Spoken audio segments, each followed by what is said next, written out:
So we have a question from a viewer who wants to talk about bonding. And the viewer's concerned about what's going to be in the bonding bill. The viewer wants to know where the bonding money comes from. It's a very practical kind of question. I'm going to look to you, Senator Abeler. Maybe you could start us off talking about the what bonding bill we might see this session, and maybe answer the viewer's question, where does that bonding money come from? A good way to describe it is a kind of a capital investment bill where we buy big things that are going to last a long time. And we borrow for it. And we borrow, yeah. Right. So it's a kind of a borrowing, bonding. We take out bonds, and the state gets a good deal on them, and I think the rates currently are lower than inflation, so it's kind of a good time to borrow money, and you can actually make money on not paying inflation. And so the money actually comes from your viewers. And all of us, and we chip in. But the reason that we would bond is that we spread the cost over time. So if a University of Minnesota building is going to last 20, 30 years, 50 years, then why should the next 20 years of people pay for that? And that's the start of it. And somehow it's gotten more controversial in the last few years. Any thoughts about what the bonding bill might look like this session? Well, the Senate has already advanced last year's bill. I think a lot of roads in there, a lot of good university projects, and I would like to see that pass. I think the House is going a different direction right now, but it'd be nice to get it done. Representative Nornes, tell us about the House bonding. Well, I really don't know.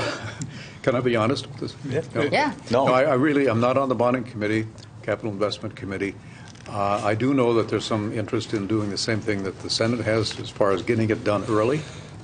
The earlier the better for all of the people that are waiting to, throw some dirt around and build buildings and whatever it is. Again, going back to the tour I had today at the school, they got a leaky roof. That's all they want to do to get that thing fixed. So things like that is what's included in the bonding bill. Yeah. But there's always the discussion of how big it's going to be and what's in it, and I'm pessimistic that it's going to happen very quickly, but I hope it's faster than last year. And actually, I'm quite confident it will be, I guess. But what's in it, again, is another question.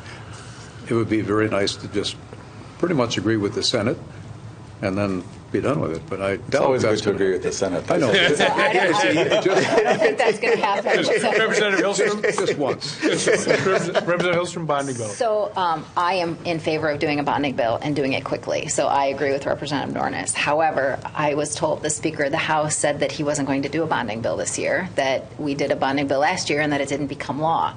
So on Monday, we are actually going to see the rural part of some of the investments that need to be done, which is kind of picking apart parts of the bonding bill, which concerns me.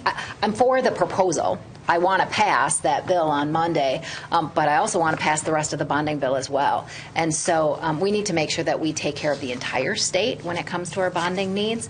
It's kind of like having a mortgage, right? That's the way I think of bonding. It's not like putting it on a credit card. It's like buying a mortgage for things that you would typically buy a mortgage for, so building for higher education or for some of the other pieces. Usually roads we fund in a different way. Last year's bonding bill had a large amount of roads and bridges in the bill, which is a different than what has happened in the past. I was sad last year because they took my technical college money out of the bonding bill. So the college that you were at last year, they took my money out of the bonding bill, which was a concern. We were higher ranked than others that got funded, and they took our money. Well, thank you very much. I appreciate that. You have 4 votes. You got 4 right here. Right? Got to get to 60% though in both houses. So I love it. It was really.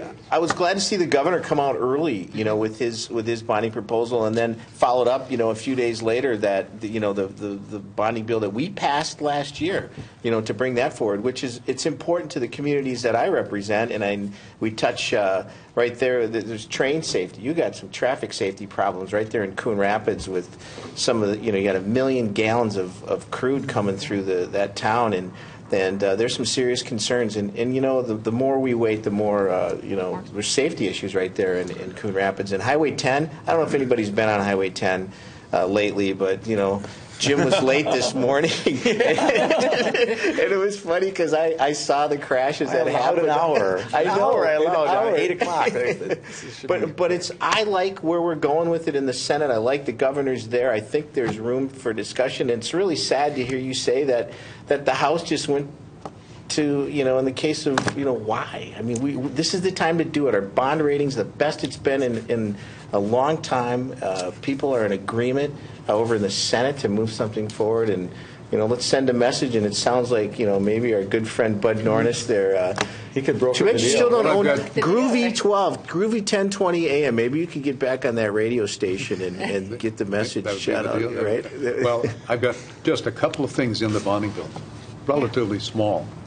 No, $2 million that's going to be reauthorized for the city of Fergus Falls, and a little dam project. And what else is it? That's about it. Well, so I'd like to have a few more things in the bonding bill because they actually took my park money last time, and then they took my community college out of the technical college out of the bonding bill last time. So I'd like to see those proposals get back in.